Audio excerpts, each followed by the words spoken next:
He, Yehovah, at the right hand of Yehovah, shall judge among the heathen. He shall fill the places with dead bodies. He shall wound the heads over many countries, and he shall drink of the brook in the way. Therefore shall he lift up the head. And this is the 10th day of the month, 7th month. It is Yom Kippur, the holiest day of the year. And what happens on this day? This is when Yeshua is ordained as the Cohen Gadol, the high priest forever. Not after the Levitical priesthood, not after the priesthood of Aaron, but no, after the order of the Melchizedek.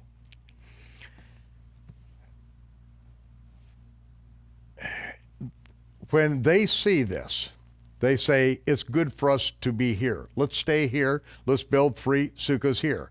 This is obviously a great place to be.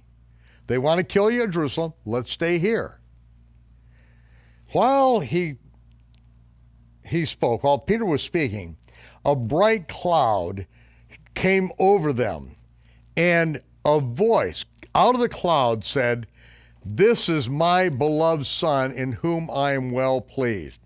Shema, Shema, hear and obey him." When the disciples heard that, they fell on their face. They were extremely afraid. Yeshua came over, touched them, and said, "Arise, get up, don't be afraid." When they looked up, they didn't see anyone there except Yeshua. As they came down from the mountain, Yeshua said, "Tell this vision to no man until after the Son of Man is raised from the dead." First time that we hear about this from Shimon Kefa is in 2 Peter, and which Yeshua says that you are going to die soon. Give your last words, your last warnings, and he then tells about the more sure word of prophecy. He tells about this incident. That's the only time that we get Peter's rendition of what transpires right here. But remember, what was the last thing that Yeshua said before this? He said, there are some among you, as I'll read it again. There are some standing here who will not taste death before they see the Son of Man in his kingdom. They saw him in his kingdom. They saw him installed, ordained as the Cohen Gadol. They saw Moses, they saw Elijah, they saw that in his kingdom, because it is a spiritual kingdom now. It is reality now, but in the spiritual world, and it will be an accomplished fact in the future. I'm going to read Psalm 110, of which this speaks. Yeshua posed this one question when he was being inspected by the religious leaders at the temple just before his crucifixion.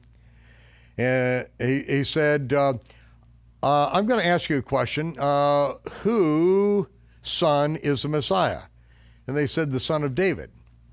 And so Yeshua then said, well then, why does David call him Adonai, my Lord, Adonai, my Lord, my Master, and then later in the same psalm calls him Yehovah? Now that's not what it says in the modern Hebrew text, because it was changed. I'm going to read it to you. Psalm 110, Yehovah said unto Adonai, my Lord, sit thou at my right hand. This is my Lord, David calling him my Lord. Sit thou at my right hand, Yehovah said to my Lord, until I make your enemies your footstool. Yehovah shall send the rod of thy strength out of Zion. Rule thou in the midst of thine enemies. Thy people shall be willing in the day of thy power and in the beauties of holiness. From the womb of the morning thou hast the dew of thy youth. Yehovah has sworn and will not repent. Thou, Adonai, my Lord, are a priest forever after the order of Melchizedek.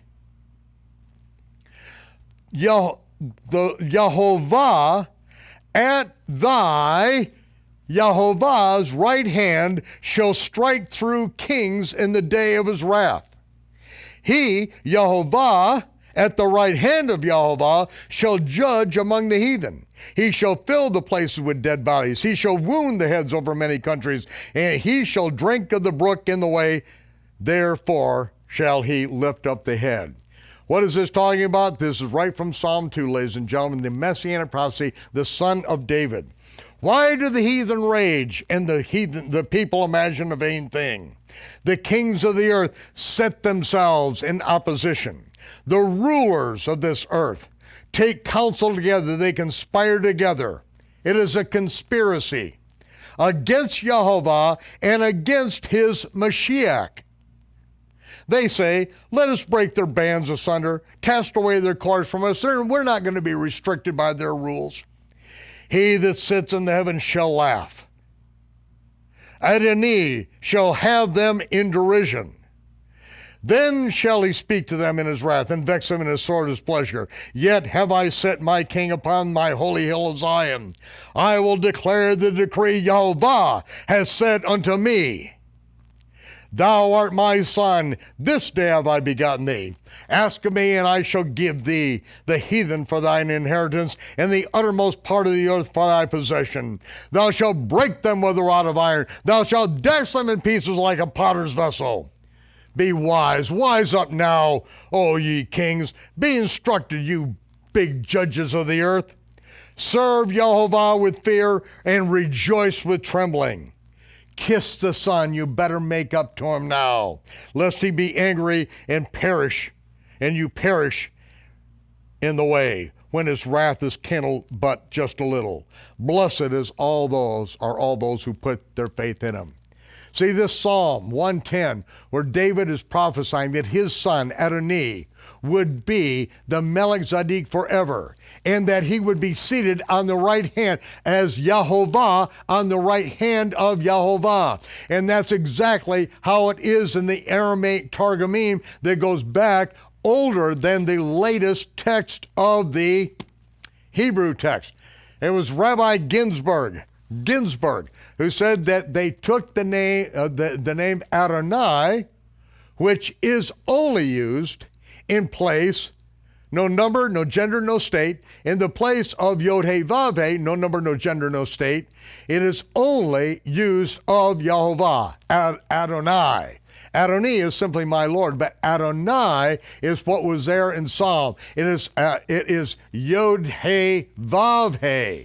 Yod-Heh-Vav-Heh at the right hand of Yod-Heh-Vav-Heh, who will strike through kings in the day of his wrath. It is Yod-Heh-Vav-Heh, the son of Yod-Heh-Vav-Heh.